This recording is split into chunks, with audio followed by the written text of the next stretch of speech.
नमस्कार, आप देख रहे हैं 5 की बात। एआई यानी कि आर्टिफिशियल इंटेलिजेंस कंप्यूटर साइंस का एक उभरता हुआ विशाल क्षेत्र है।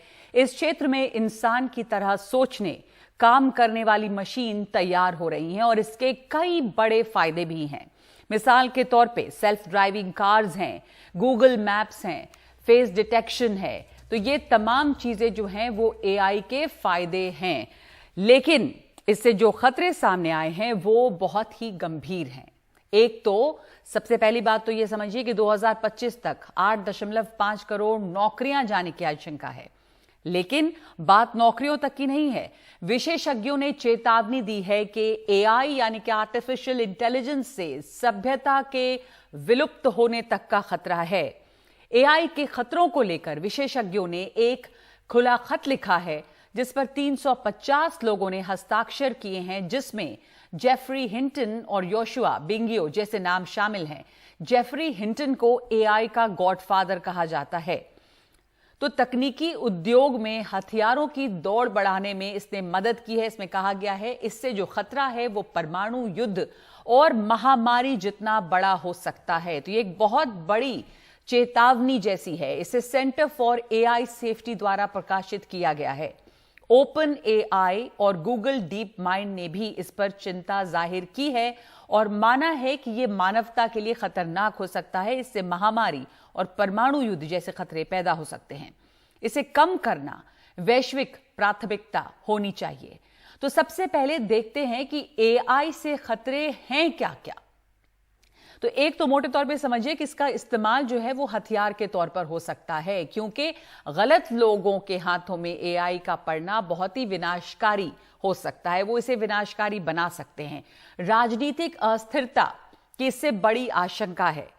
एआई जनित गलत सूचना, भड़काऊ सामग्री की भरमार की आशंका है। साइबर हमले और शस्त्रीकरण का खतरा इससे बढ़ेगा। गलत इरादे से तैयार एआई अपने लक्ष्य को पाने के लिए नए तरीके खोज सकता है।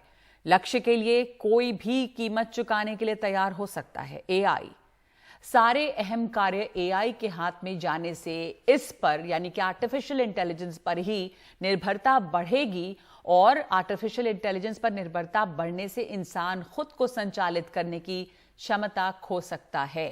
तो ये इसके नुकसान है जिसके बारे में चेताया जा रहा है और तमाम बड़े जानकार जो हैं इस बारे में चेतावनी दे रहे हैं कि इसको रेगुलेट करना जो है वो बहुत जरूरी है।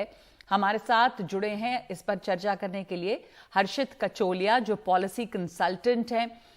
हमारे साथ जुड़ रहे हैं जसप्रीत बिंद्रा जो संस्थापक हैं टेक विस्परर लिमिटेड के, और जितिन जैन साइबर एक्सपर्ट हैं। एक तो आप तमाम लोगों से समझना चाहेंगे कि ये जो खतरा जिसके बारे में कहा जा रहा है, एक चिट्ठी है, 350 लोगों ने इस पर हस्ताक्षर किए हैं और इसमें एआई के गॉडफादर माने जाने वाले तक का हस्ताक्षर है। तो कितना गंभीर है ये खतरा, अगर इससे शुरुआत करें तो हर्षित कचोलिया, इस समय की जो स्थिति है क्या इसे रेगुलेट किया जा सकता है? नहीं, देखिए, जो आप बोल रहे हैं खतरा वो जायज है। अगर आप ह्यूमंस एज अ सिविलाइजेशन अगर आप देखें तो हमने 3 बड़े क्रूशल पॉइंट्स करे थे। पहला था जब हम इतिहास को समझ पाए थे और इतिहास को डॉक्यूमेंट कर पाए थे और उसको आगे बता पाए थे अपनी कहानियों को कि हमने कैसे चीजें बनाई है और उसको कैसे बनाया जा सकता है।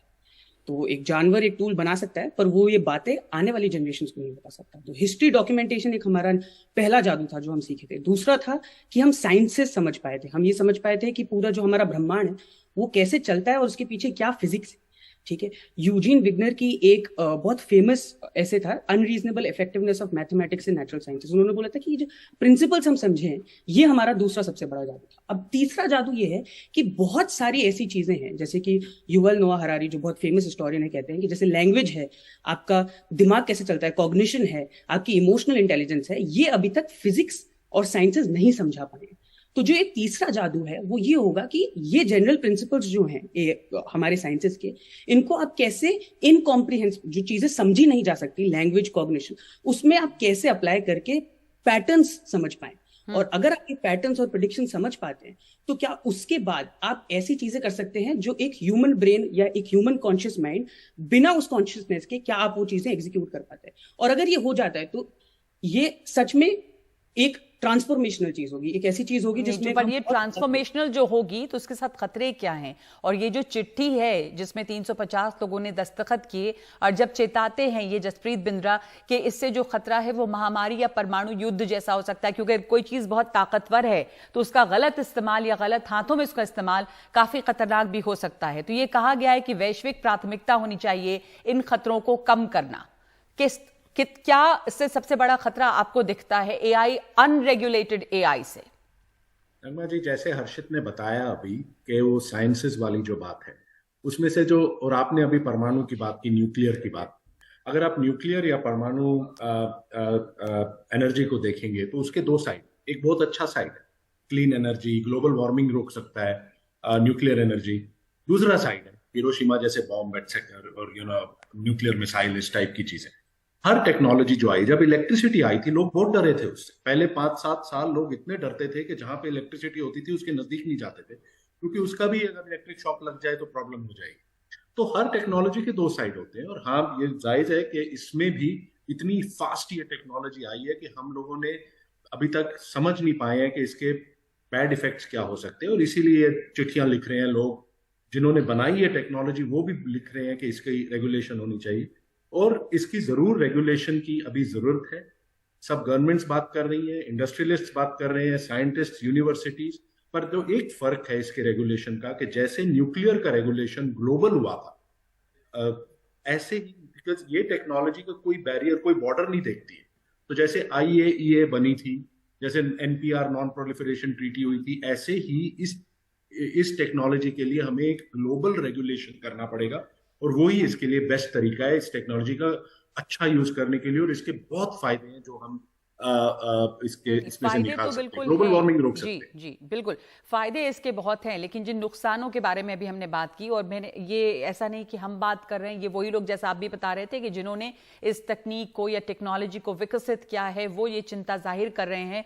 तो फिर जितिन जैन, एक बड़ी चिंता या बड़ी फिक्र जो है, अब बहुत सारे इसके गलत इस्तेमाल हो सकते हैं। इससे एक तो नौकरियों की बात होती रही है, पर ये जैसे जसप्रीत भी कह रहे थे अभी और उसके पहले भी बात ये हो रही थी, हर्षित ने भी कहा कि जब भी कोई नई टेक्नोलॉजी आती है इसमें यह डर रहता है कि जो इंसान की जो नौकरियां हैं, जो काम इंसान करता है, उसको कहीं रिप्लेस ना कर दें। ये कंप्यूटर के साथ भी हुआ, लेकिन चूंकि ये इतनी ज्यादा एडवांस और डेवलप टेक्नोलॉजी है तो इसका इस्तेमाल एक जो राजनीतिक अस्थिरता है, जो सोशल अनरेस्ट है, उसके लिए भी हो सकता है। और इसकी बहुत सारी मिसालें हैं, कैसी कैसी फेक तस्वीरें सामने आ जाती हैं। मिसाल के तौर पे कल ही जो रेसलर्स प्रोटेस्ट है उसमें 2 बहनों की तस्वीर आ गई, जो बाद में पता चला कि ये फेक तस्वीरें हैं।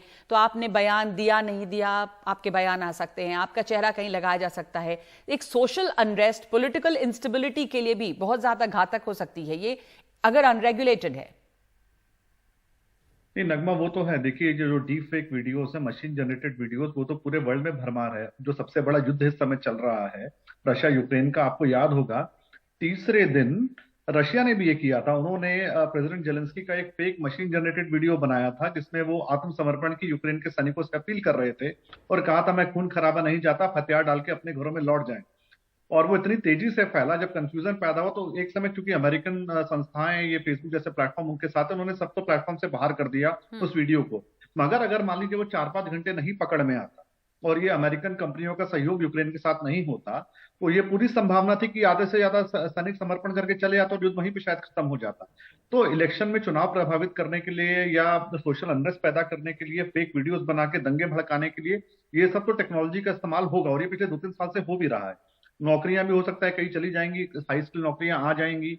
हो सकता है इसका इस्तेमाल रिसर्च के लिए, साइंस तो के लिए फिर किया जाए, सबसे जो बड़ा चीजें हम नहीं खतरा समझ क्या पाए। लगता है आपको? खतरा ये नहीं है नगमा, खतरा आप एक चीज को समझिए, जिस एआई को आप और हम समझ रहे हैं वो है जो आप अपनी आंखों से देख चुके हैं। इसको बनने में पिछले 5 से 10 साल लग गए। जिन व्यक्तियों ने चिट्ठी लिखी है वो आने वाले 10 साल में क्या होने वाला है, जो रिसर्च चल रही है, वो भी देख चुके हैं। आप जो डीप फेक वीडियो देख रहे हैं, जो मशीन जनरेटेड एआई का जो चैट GPT-4 है, वो बनाने में 10-15 साल उसको डेटा पे ट्रेन होने के लग गए। तो जिन व्यक्तियों ने उसके जनक हैं, जिन्होंने जन्म दिया या जिसने उसकी रचना करी है, वो आने वाले 10 साल भी देख पा रहे हैं। तो मुझे लगता है कि अगर वो कह रहे हैं खतरा है, एलन मस्क जैसे लोग कह रहे हैं जो खतरा है, तो खतरा तो है। तो फिर इसलिए है जी कि जो आप एक कृत्रिम दिमाग बनाना चाह रहे हैं, अमानवीय दिमाग, वो दिमाग जो शायद हम सभी के दिमागों का मिश्रण करके एक सुपर, आप उसको ब्रेन आप कह लीजिए, कलेक्टिव उसके अंदर होगा, पर उसके अंदर मानवीय चेतना नहीं होगी, सही और गलत को समझने परखने की क्षमता नहीं होगी। तो जब ह्यूमन इमोशंस नहीं होंगे तो वो अपने लक्ष्य को पाने के लिए कुछ भी करेगा। अगर ऑटोमेटेड वेपनाइज रोबोट्स हैं तो वो 1000 10 लाख आदमी को मारने से पहले भी नहीं सोचेंगे। और आखिरी बात नगमा मैं आपसे कहूंगा, जिस चीज के खतरे की आप भविष्यवाणी तक भी नहीं कर सकते, जिस आने वाले कल को आप नियंत्रित भी नहीं कर सकते, वो दिमाग जो शायद आप सभी के दिमाग से तेज चले, आपसे आगे निकल जाए, तो मुझे लगता है ये जो ग्लोबल अपील है, मुझे लगता नहीं ये कामयाब साबित होगी। उसका रीजन ये है कि जिन देशों ने 15 साल से इसके ऊपर काम करा, अब उसके रिसर्चर्स पे अपील कर रहे हैं। मुझे लगता है चाइना या रशिया जैसे देश, वहां काम करने वाले लोग, क्योंकि उनके लिए ये एक मौका है यूरोप या अमेरिका से आगे निकल जाने का। ठीक है, तो आप कह रहे हैं कि इस पर कोई कंसेंसस नहीं होगा इसको रेगुलेट करने के लिए। और दूसरी बात, जिन्होंने चिट्ठी लिखी है, जिन कंपनियों में वो काम कर रहे थे, गूगल, डीप माइंड या AI या अमेजॉन, इनमें से कोई कंपनी इस चिट्ठी की सिग्नेटरी नहीं है। ये सब इंडिविजुअल कैपेसिटी में लिखी गई है। ये कंपनियां अपनी रिसर्च अभी भी जारी रख रही हैं। मेटा सिग्नेटरीज की नहीं है। जैसा आप कह रहे हैं कि लक्ष्य के लिए कोई भी कीमत चुकाने के लिए तैयार हो सकता है AI आने वाले दिनों में, क्योंकि उसके पास वो ह्यूमन कॉन्शियस नहीं है। अब आखिरी बात आप तमाम लोगों से जानना चाहूंगी एक संक्षेप में, हर्षित, क्योंकि इसको रेगुलेट करने की बात है, क्या इसके ऊपर एक कंसेंसस जिसकी ओर अभी बात कर रहे थे जितिन जैन, बन सकता है? क्योंकि जो एडवांस्ड कंट्रीज है, फिर ये लगेगा वो अपने आप में इसको सीमित कर लेंगी, जो दूसरे देश है वो तैयार नहीं होंगे, कुछ लोगों तक ही ये टेक्नोलॉजी सीमित हो जाएगी। तो क्या समस्या है इसको रेगुलेट करने में? मेरे हिसाब से मैं एक पॉइंट यहाँ पे जोड़ना चाहूंगा, जो जितिन जी ने बात करी है वो बहुत जरूरी है। अब आप ये समझिए कि हमको ये समझ में आ गया है कि रेगुलेशन जो है AI का, वो करना बहुत जरूरी है। क्योंकि अगर आप रेगुलेट नहीं करेंगे तो जो मॉडल्स हैं जो चाइना से निकल के आ रहे हैं या फिर जो बाकी देशों से निकल के आ रहे हैं, वो शायद उसका गलत इस्तेमाल, ये बात हम सब समझ चुके हैं। तो हमको रेगुलेशन AI का करने के लिए जरूर है, बट हमको जो दूसरी चीज समझनी है वो ये है कि सिर्फ AI का रेगुलेशन नहीं, AI के लिए रेगुलेशन करना भी जरूरी है। Not regulation for AI but of AI। इसका मतलब क्या है? इसका मतलब ये है कि बहुत सारे मॉडल्स जो हैं वो चीन, US, यूरोप जैसे देशों में बनेंगे।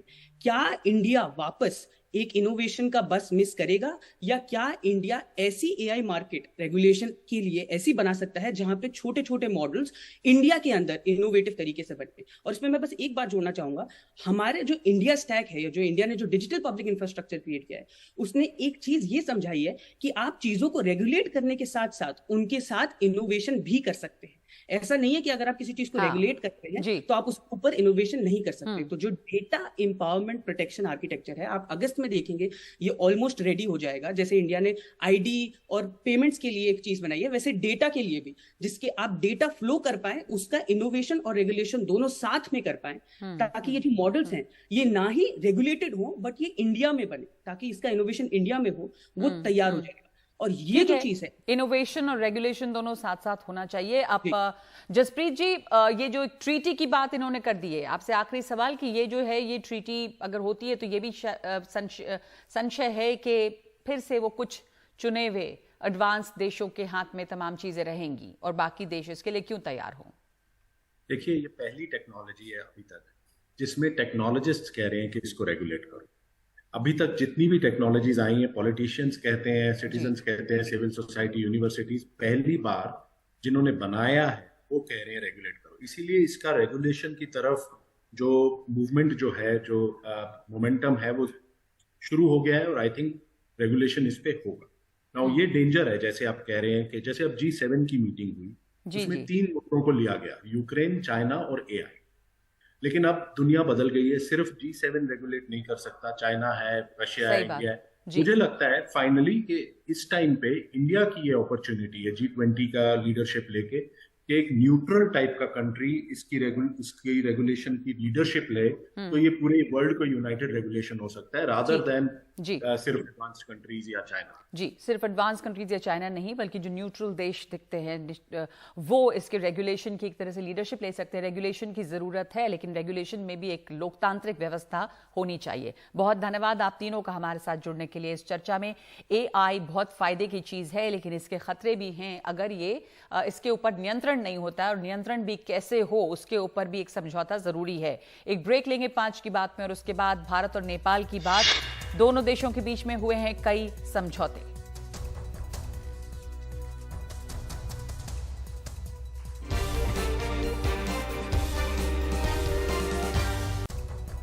नेपाल के प्रधानमंत्री प्रचंड पुष्प कमल दहल प्रचंड भारत के दौरे पर हैं और उनकी प्रधानमंत्री नरेंद्र मोदी के साथ द्विपक्षीय बातचीत हुई है। दोनों प्रधानमंत्रियों की मौजूदगी में भारत और नेपाल के बीच कई अहम समझौते हुए हैं।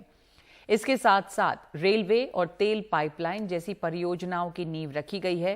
प्रधानमंत्री मोदी ने कहा, आज ट्रांजिट एग्रीमेंट किया गया है। इसमें नेपाल के लोगों के लिए नए रेल रूट्स के साथ साथ भारत के इनलैंड वाटरवेज की सुविधा का भी प्रावधान किया गया है। प्रधानमंत्री मोदी ने कहा कि भारत और नेपाल के धार्मिक और सांस्कृतिक संबंध बहुत पुराने और मजबूत हैं। इस सुंदर कड़ी को और मजबूती देने के लिए ये तय किया गया है कि रामायण सर्किट से संबंधित परियोजनाओं में तेजी लाई जानी चाहिए। भारत और नेपाल के धार्मिक और सांस्कृतिक संबंध बहुत पुराने हैं और बहुत मजबूत है। इस सुंदर कड़ी को और मजबूती देने के लिए प्रधानमंत्री प्रचंड जी और मैंने निश्चय किया है कि रामायण सर्किट से संबंधित परियोजनाओं में तेजी लाई जानी चाहिए। हम अपने रिश्तों को हिमालय जितनी ऊंचाई देने के लिए काम करते रहेंगे और इसी भावना से हम सभी मुद्दों का, चाहे बाउंड्री का हो या कोई और विषय, सभी का समाधान करेंगे। Prime Minister Modi ji and I discussed the boundary matter. I urged Prime Minister Modi ji to resolve the boundary matter through the established bilateral diplomatic mechanism. I commended the role played and initiative taken by Prime Minister Modi ji during India G20 presidency as well as SCO chairmanship, including for giving voice to the issues of concern to the global south. Nepal is happy to join India's multilateral initiative of the International Solar Alliance and more recently the International Big Cat Alliance. Uttar Pradesh के मुजफ्फरनगर में आज पहलवानों के समर्थन में एक खाप पंचायत हुई है। पंचायत में फैसला ये लिया गया कि खाप नेता राष्ट्रपति से मिलने का समय मांगेंगे। खाप पंचायत में राकेश टिकैत ने कहा है कि अगर न्याय नहीं मिला तो देश भर में लड़ाई लड़ेंगे और अंतर्राष्ट्रीय मंचों पर भी इस मुद्दे को लेकर जाएंगे। साथ ही उन्होंने कहा कि पूरे देश में इस मुद्दे पर बैठकें भी करेंगे। पहलवानों के मुद्दे पर कल हरियाणा के कुरुक्षेत्र में भी महापंचायत होगी और बाकी के फैसले वहां लिए जाएंगे। इन पे एलिगेशन न लगाओ। ये कोई बच्चे आंदोलनकारी थे, वे हताश हैं। पुलिस ने जिस तरह का व्यवहार करा उनके साथ में, वे तो जब आते थे एयरपोर्ट पे तो पुलिस उनको मिलती थी, उनको सलूट करती थी, उनके गले से लगाती थी, लेकिन जो वो व्यवहार हुआ उससे वे बच्चे हताश हैं। उनको हताश होने की जरूरत नहीं। ये आंदोलन, ये लड़ाई लड़ी जाएगी। अगर न्याय नहीं मिलता तो पूरे देश में लड़ेंगे। ये खाप पंचायतों की बड़ी बड़ी मीटिंगें करेंगे, हर खाप की मीटिंग करेंगे, हर समाज की मीटिंग करेंगे, लेकिन जब तक न्याय नहीं मिलता हम जाएंगे, हम इंटरनेशनल फेडरेशन में भी जाएंगे। तो इसको लेकर लड़ाई तेज होने की बात कर रहे हैं राकेश टिकैत। और इस बीच जिन पर आरोप है ब्रजभूषण शरण सिंह, वो इस पूरे मामले में क्या कहते हैं, सुनिए। पहले इनकी कुछ डिमांड थी, बाद में इनकी कुछ डिमांड हुई और हम इतना कह सकते हैं कि लगातार ये अपनी शर्तों को और अपनी भाषा को बदलने का काम कर रहा है। अगर एक भी प्रकरण मेरे ऊपर साबित हो जाएगा तो मैं फांसी पर लटक जाऊंगा। इसके लिए किसी को कहना नहीं पड़ेगा। आप सभी लोगों से हाथ जोड़ करके विनती है, पुलिस की जांच का इंतजार करिए। जो पुलिस की जांच में आएगा, जो भी रास्ता मुझे न्यायालय के द्वारा दिखाया जाएगा, उस रास्ते पर मैं चलूंगा। तो ब्रजभूषण शरण सिंह का कहना है कि बार बार मांगे बदल रही हैं और भाषा बदल रही है। उधर खेल मंत्री अनुराग ठाकुर ये कह रहे हैं कि सरकार पहलवानों के मुद्दे को संवेदनशील तरीके से ले रही है और पहलवानों को जांच पूरी होने का इंतजार करना चाहिए। हम इस मुद्दे को बड़े संवेदनशील तरीके से ले रहे हैं। खिलाड़ियों की मांग एक कमेटी बनाने की थी, हमने वो भी बनाई, जांच करवाने की थी वो भी करवाई। पुलिस से एफआईआर करवाना चाहते थे, दिल्ली पुलिस ने एफआईआर भी की, दिल्ली पुलिस जांच भी कर रही है। तो जो प्लेयर्स ने कहा वही सब कुछ हुआ है। इस केस में भी बड़ी तेजी के साथ जांच हो रही है। बहुत सारे लोगों के बयान होने थे, वो हुए भी हैं और पुलिस अपनी रिपोर्ट देगी और जब चार्जशीट फाइल करेगी उसके बाद उचित कार्रवाई भी होगी। आखिरकार उनको जांच पूरी होने का इंतजार करना चाहिए। दिल्ली மாநிலத்திலே model school model classrooms என்ற ஒரு அற்புதமான திட்டத்தை நடத்தி கொண்டிருப்பதை அறிந்து அதுபோல் தமிழ்நாட்டிலும் ஏற்படுத்த வேண்டும் என்று கருதி அந்த மாடல் பள்ளிகளை மாடல் கிளாஸ் ரூம்களை எல்லாம் நேரடியாக நானும் பள்ளி கல்வித்துறை அமைச்சர் அவர்களும் நேரடியாக சென்று ஆய்வு நடத்தினோம்.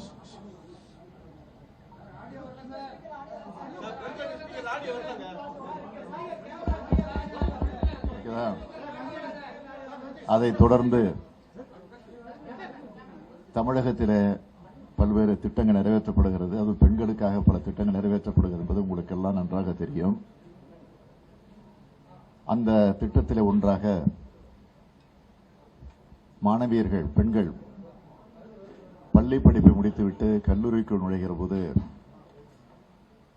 அவர்களுக்கு உதவி செய்ய வேண்டும், நிதி உதவி வழங்கிட வேண்டும் என்று முடிவெடுத்து புதுமை பெண் என்ற ஒரு திட்டத்தை உருவாக்கி அதன் மூலமாக மாதம் 1000 ரூபாய் அவர்களுக்கு வழங்கக்கூடிய ஒரு திட்டத்தை நிறைவேற்றியிருக்கிறோம். அந்த திட்டத்தை டெல்லி மாநிலத்தினுடைய முதலமைச்சர் அவர்கள் நேரடியாக வந்து அதை சிறப்பிக்க வேண்டும் என்று நான் கேட்டுக்கொண்டதற்கென அவரும் ஒப்புதல் தந்து வருகை தந்து அதை சிறப்பித்தார்கள். அப்படி வந்த நேரத்தில் கோட்டூர்புரத்தில் அமைந்திருக்கக்கூடிய அண்ணா நூற்றாண்டு अरविंद केजरीवाल चेन्नई में हैं और चेन्नई जाकर वहां पे मुख्यमंत्री स्टालिन से मिले हैं। अरविंद केजरीवाल जो हैं वो दिल्ली में ट्रांसफर पोस्टिंग पर केंद्र के अध्यादेश के खिलाफ विपक्षी दलों का समर्थन जुटा रहे हैं और इसी कड़ी में अरविंद केजरीवाल अब चेन्नई पहुंचे हैं जहां पर उन्होंने मुख्यमंत्री से मुलाकात की है। अरविंद केजरीवाल इससे पहले भी कई राज्यों के मुख्यमंत्रियों से मुलाकात कर चुके हैं। ममता बनर्जी से भी उनकी मुलाकात हुई और खबर है कि कल वो हेमंत सोरेन से भी मिलने वाले हैं। ये ट्रांसफर पोस्टिंग का मामला है दिल्ली में जो लगातार टकराव बना हुआ है दिल्ली की चुनी हुई सरकार और एलजी के बीच कि किसका अधिकार क्षेत्र कहां तक है और किसके अधिकार क्षेत्र में क्या आता है। सुप्रीम कोर्ट से जब ये मामला एक बार इस अधिकार को डिफाइन कर दिया गया, उसके बावजूद ये टकराव खत्म नहीं हो रहा है क्योंकि केंद्र एक अध्यादेश की तैयारी में है जिसमें फिर से एक बार तमाम फैसले लेने का अधिकार जो है आखिर में वो एलजी के पास ही रहेगा। इसी के खिलाफ, इस अध्यादेश के खिलाफ समर्थन जुटा रहे हैं अरविंद केजरीवाल और इसको विपक्षी एकता का एक मुद्दा भी उन्होंने बनाया है कि इस मुद्दे पर तमाम जो विपक्ष के दल हैं वो एकजुट हो सके और इसको एक केंद्रीय मुद्दा जो है वो बनाया जाए। तो आप देख रहे हैं इस वक्त अरविंद केजरीवाल चेन्नई में हैं, तमिलनाडु में, और वहां पे वो मुख्यमंत्री स्टालिन से मिले हैं। ஆக இந்த அவசர சட்டத்தை நிச்சயமாக திராவிட முன்னேற்றக் கழகம் கடுமையாக எதிர்க்கும். அதில் எந்த மாற்றமும் கிடையாது. எனவே இது குறித்து இரு மாநிலத்தினுடைய முதலமைச்சர்களும் இன்று எங்களோடு கலந்து பேசி மற்ற மாநிலத்தில் இருக்கக்கூடிய முதலமைச்சர்களும் பல்வேறு கட்சியினுடைய தலைவர்களும் என்னென்ன நிலையில் இருக்கிறார்கள், यहाँ पर अरविंद केजरीवाल मौजूद हैं, इसके साथ साथ भगवंत मान मौजूद हैं और तमिलनाडु के मुख्यमंत्री एमके स्टालिन मौजूद हैं। इस समय आप सुन रहे हैं स्टालिन को। तो ये जो मुलाकात है इसमें अध्यादेश जो केंद्र सरकार लाने की तैयारी में है ट्रांसफर पोस्टिंग से जुड़ी हुई, उसके खिलाफ विपक्षी दलों का समर्थन जुटाने की कड़ी में अब अरविंद केजरीवाल चेन्नई पहुंचे हैं। तो ये इस वक्त एक बड़ी खबर है और ये बहुत महत्वपूर्ण है कि अरविंद केजरीवाल दक्षिण के राज्यों में भी पहुंच रहे हैं और वहां पर तमिलनाडु में पहुंचे हैं। स्टालिन से उन्होंने मुलाकात की है। इनके साथ साथ भगवंत मान भी हैं, तो अरविंद केजरीवाल और भगवंत मान दोनों लोग गए हैं तमिलनाडु, जहां पर स्टालिन से मुलाकात हुई है। और अरविंद केजरीवाल लगातार विपक्षी दलों को इस मुद्दे को लेकर एकजुट करने की कोशिश कर रहे हैं। उनकी मुलाकात ममता बनर्जी से भी हुई, वो महाराष्ट्र भी गए, हेमंत सोरेन से कल वो मिलेंगे, इसके पहले अखिलेश यादव से भी उनकी मुलाकात हुई है इस मुद्दे पर। तो इसे वो नीतीश कुमार से मुलाकात हुई है, इसको लगातार वो कोशिश कर रहे हैं कि एक ऐसा मुद्दा बनाएं जिस पर विपक्ष के तमाम दल जो हैं वो बीजेपी के खिलाफ एकजुट हो। அது சூழ்நிலை வரும்போது சொல்லுகிறோம். 12ஆம் தேதி காங்கிரஸ் கட்சியினுடைய தலைவர் கார்கே அவர்கள் ஒரு கூட்டத்தை கூட்ட இருப்பதாக ஒரு செய்தி இருக்கிறது. ஆனால் 12ஆம் தேதி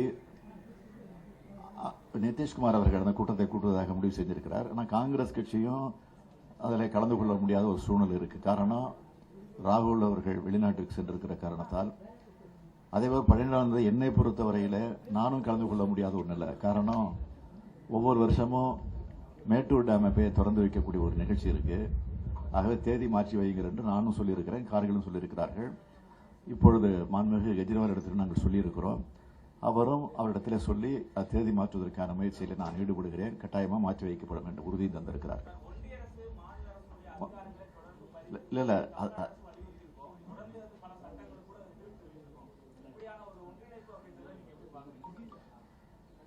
ஜனநாயகத்தை காப்பதற்கு இப்படிப்பட்ட ஒருங்கிணைப்பு அவசியம் தேவை. இது தொடர வேண்டும். இது நாடாளுமன்ற தேர்தலுக்காக மட்டும் இல்லை, ஜனநாயகத்தை காப்பாற்ற வேண்டும் என்பதற்காக இது தொடர வேண்டும் என்பதுதான் என்னுடைய விருப்பம். அது தொடர வேண்டும் தான் என்னுடைய ஆசை. இப்போ இல்லை இப்போ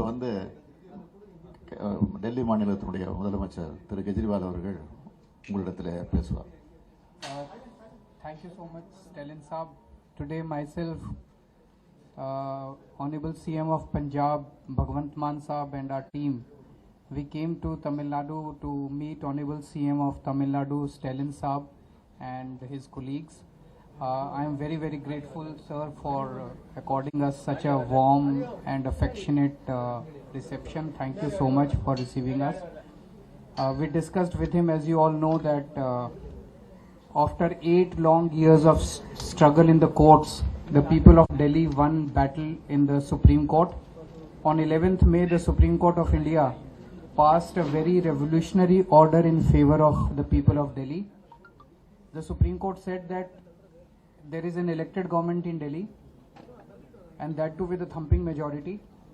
So the elected government should have all the powers to run the government. If the bureaucrats do not have, if the elected government does not have any control over the bureaucrats, over the services, then it is not possible to run the government. That is what the Supreme Court said. So the Supreme Court said that the services and the bureaucrats will directly be controlled by elected government, and all the powers to run the government will lie with the elected government. This order came on 11th May, and within a week, on 19th May, as soon as the Supreme Court went on vacation, at 10 o'clock in the night, the BJP government at the center passed an ordinance nullifying the Supreme Court order. This has perhaps happened for the first time in the history of India.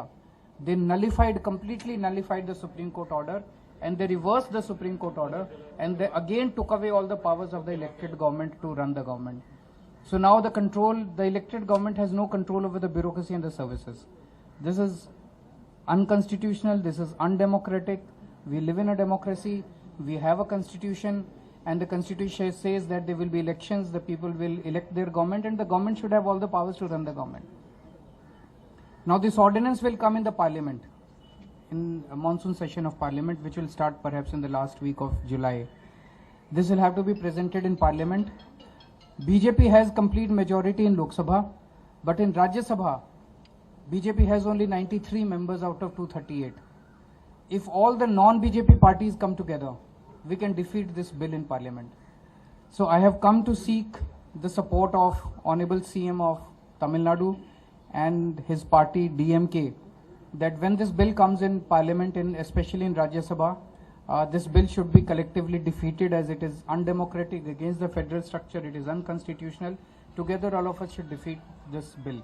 And I'm very grateful, sir, for he has extended all support to us. when this bill comes, DMK, he has assured us that DMK will stand by Aam Aadmi Party elected government in Delhi.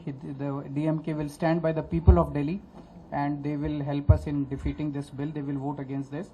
And I also appeal to all other, in the last few weeks, I've been going across all over the country seeking support of all other parties, and we have got very favorable response. So with every passing day, I'm feeling more and more confident that we should be able to defeat. And as I've already said, this will be almost like a semi-final for 2024. If this bill is defeated in Rajya Sabha, a very strong message will go all across the country that the entire opposition has come together, and maybe 2024 Modi government is not going to come back. I have sought appointment from Rahul ji and Khadge ji, and I'm waiting for the response.